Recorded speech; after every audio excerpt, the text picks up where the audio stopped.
ऋतू बदल झाला की निसर्गाचे रंग सुद्धा असे खुलायला लागतात. खूप कडाक्याची थंडी होती तेव्हा निसर्गाचा एकही रंग दिसत नव्हता. पण आता जसं जसं वातावरण नीट होतंय तशी तशी सुंदर अशी फुलं उमलायला लागलेली आहेत. संध्याकाळी मुलीला घेऊन मी निघाले, त्यामुळे वॉकला थोडासा आपला पण वॉक होतो आणि मुलांना सुद्धा छान वाटतं, त्यांचा पण व्यायाम होतो. म्हणून मग ती स्कूटर चालवत होती आणि बघा छोटी छोटी पानं यायला लागलेली आहेत, झाडांची उमलायला लागलेली आहेत. तर आता आम्हाला जायचं होतं रस्त्याच्या त्या साईडला, म्हणून सिग्नल प्रेस केलेला आहे. इथे वॉकिंगला सुद्धा सिग्नल असतात. सिग्नल प्रेस करायचा, जेव्हा आपला सिग्नल ग्रीन होतो तेव्हाच रस्ता क्रॉस करायचा. इकडे ग्रीन झालेला आहे म्हणजे मग सगळ्या बाजूने येणाऱ्या गाड्या सिग्नलला थांबतात, आपण सेफली रस्ता क्रॉस करू शकतो. मग रस्ता आम्ही क्रॉस केला. इथे समोर तुम्हाला दिसत आहे ते चर्च आहे. इथे प्रत्येक चौकामध्ये चर्च आहेत. हे दुसरं एक चर्च आहे आणि इकडे जिथे बघाल तिथे फक्त आणि फक्त ग्रॅनाइट आहे. हे बघायला गेलं तर खूप जुने चर्च आहे, जवळ 1800 किंवा त्या पण आधीचे असतील, पण व्यवस्थित मेंटेन आहे. जो ग्रॅनाइट आहे तो व्यवस्थित जशाच्या तशा कंडिशनमध्ये आहे. ही ग्रॅनाइट सिटी आहे, त्यामुळे काहीच तुम्हाला ग्रॅनाइट व्यतिरिक्त दुसऱ्या कन्स्ट्रक्शन दिसणार नाही, फक्त ग्रॅनाइट आहे. आता ट्युलिप सुद्धा उमलायला लागलेले आहेत, त्यामुळे एकदम मस्त वाटतंय. ज्यांचे फ्रंट यार्ड आहेत त्यांनी असे सुंदर प्रकारचे फुलं त्यांच्या घरासमोर लावलेली आहेत, त्यामुळे रस्त्याने जाताना पण इतकं छान वाटतं. म्हणजे इतके फुलांचे प्रकार आहेत, ते बघून असं वाटतं अरे बापरे, निसर्गाची ही कमाल आहे. आणि सगळ्यांचे जे फ्रंट यार्ड असतात ते एकदम व्यवस्थित मेंटेन केलेले असतात. हे आहे चेरी ब्लॉसम, ह्या फुलांना म्हणतात चेरी ब्लॉसम. पूर्ण झाड बहरून जातं अशा सुंदर पिंक फुलांनी आणि खूप सुंदर दिसतं ते. तर इकडे अजून एक गोष्ट म्हणजे रस्त्यांवर पार्किंग असते, त्यामुळे एकतर तुम्हाला इयरली पास घ्यावा लागतो किंवा आपण समजा टेम्पररी दुसऱ्या एरियात आलेलो आहोत गाडीने, तर मग आपल्याला अशा प्रकारे त्या रस्त्यावर जर पार्क करायचं असेल तर आपल्याला ते पार्किंगचं तिकीट घ्यावं लागतं.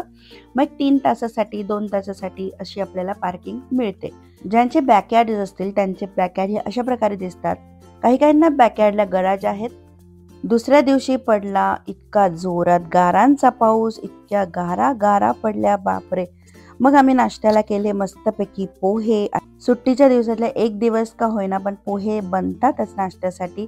मस्त गरमागरम पोहे एन्जॉय केले. त्यानंतर चहा ठेवला आणि मग परत वेळ येते ती म्हणजे स्वयंपाकाची. स्वयंपाकाला एकदम साधं काहीतरी बनवायचं होतं जे झटपट बनेल, म्हणून मग पुन्हा एकदा नाश्ता वगैरे सगळं झालं, आवरून झाल्यानंतर मी आले किचनमध्ये आणि करणार आहे छानपैकी पनीरची भुर्जी. ही जी पनीरची भुर्जी आहे ती मी एकदम साधी आणि सोपी बनवणार आहे. खूप मसाले नाही घालायचे, म्हणजे मग जो पनीरचा मस्तपैकी एक वेगळ्या पनीरची जी चव असते ती चव मग कुठेतरी त्या मसाल्यांमध्ये दाबली जाते, म्हणून मग जास्त मसाले घालायचे नाही. तर इथे मी 1 वाटी पनीर किसून घेतलेला आहे. 1 मीडियम आकाराचा कांदा, टोमॅटो आणि हिरवी मिरची 3 ते 4 बारीक चिरून घेतलेल्या आहेत. मग कढई तापायला ठेवली. इथे कढई माझी थोडी जास्त तापली, त्यामुळे गॅस कमी केला मी. तेल घातलेलं आहे आणि आता फक्त जिरं घालायचं आहे. 1 चमचा मी घालत आहे जिरं. जिरं तडतडलं की त्यामध्ये हिरव्या मिरच्या परतवून घेणार आहे मी. पनीरच्या भुर्जीमध्ये जेव्हा आपण हिरवी मिरची टाकतो किंवा अंड्याच्या भुर्जीमध्ये पण, तर त्याची चव खूप छान लागते नुसतंच तिखट घालण्यापेक्षा. तर आता जो कांदा चिरून ठेवलेला आहे मी तो परतवून घेणार आहे. आणि भुर्जीमध्ये जो कांदा आपण घालतो तो खूप लाल नाही करायचा किंवा खूप कच्चा पण नाही ठेवायचा, मीडियम असा आपल्याला परतवायचा आहे, जसं आपण पोह्यांना परतवतो त्याचप्रमाणे. म्हणजे मग त्या कांद्याची पण चव, थोडीशी पनीरची चव, टोमॅटोची चव अशी मस्तपैकी आपली भुर्जी लागते आणि झटपट बनते. म्हणजे जर तुम्हाला स्वयंपाकाला जास्त काही वेळ नसेल ना, तर पनीर ठेवलेलं असेल तशी झटपट पनीरची भुर्जी बनवून तयार होते. मंडळींनो, जर तुम्हाला व्हिडिओज आवडत असतील तर प्लीज तुम्ही चॅनलला सबस्क्राईब करा. आणि अजून एक, हे व्हिडिओज तुम्ही कुठून बघता कमेंट्स करून नक्की सांगा. कोणत्या सिटीतून बघता नक्की कमेंट्स करून सांगा. आता इकडे कांदा परतून झालेला आहे, त्यामध्ये मी घालत आहे टोमॅटो.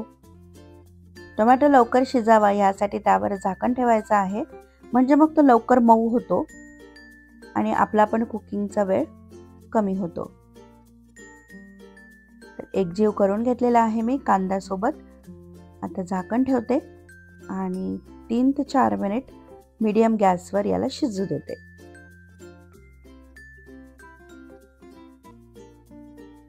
3 ते 4 मिनिट नंतर टमाटा छान शिजलेला आहे.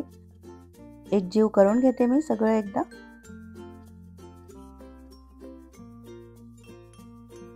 ह्यामध्ये मी थोडेसेच मसाले घालणार आहे. मसाल्यांमध्ये हळद, अगदी थोडंसं लाल तिखट आणि किचन किंग मसाला तेवढा मी एक घालणार आहे. बाकी काहीच नाही घालणार.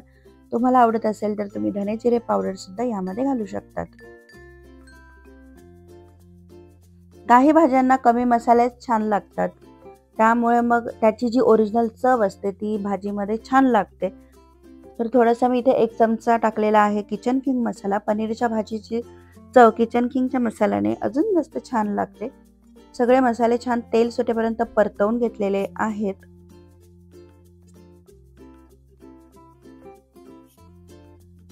आता यामध्ये घालणार आहे जे किसून ठेवलेलं आहे ते पनीर. जे पनीर किसलं गेलं नाही त्याला असं चुरलेलं आहे मी हाताने.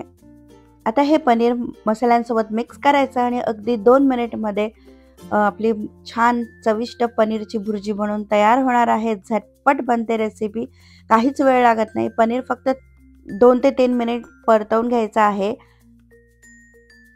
म्हणजे पनीर पण शिजेल आणि मसाले सुद्धा त्यामध्ये मुरतील.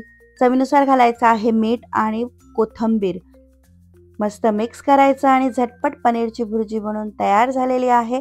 आता मी ही खाणार आहे गरमागरम तूप लावलेल्या पोळीसोबत. तुम्ही ब्रेड, पाव यासोबत सुद्धा एन्जॉय करू शकता. सर्वात शेवटी मी घातलेली आहे अर्धा चमचा चुरून घेतलेली कसुरी मेथी. मिक्स करायचं. आता भुर्जीची चव वाढावी यासाठी परतून थोडंसं बटर घालायचं, म्हणजे मग चव एकदम मस्त लागते. अशी झटपट आपली पनीरची भुर्जी बनवून तयार झालेली आहे. तर चला आता मी जेवणाचं ताट वाढून घेते आणि तुमच्यासोबत शेअर करते. तर इथे जेवणासाठी आहे मस्तपैकी गरमागरम तूप लावलेली पोळी. तुम्ही ह्याऐवजी ब्रेड किंवा पाव सुद्धा घेऊ शकता. दही, पापड आणि भुर्जी. असं आहे मस्तपैकी घरगुती हेल्दी जेवण. चविष्ट आणि मस्त. आवडल्यास चॅनलला सबस्क्राईब करा. पुन्हा भेटूयात नवीन एका व्हिडिओ.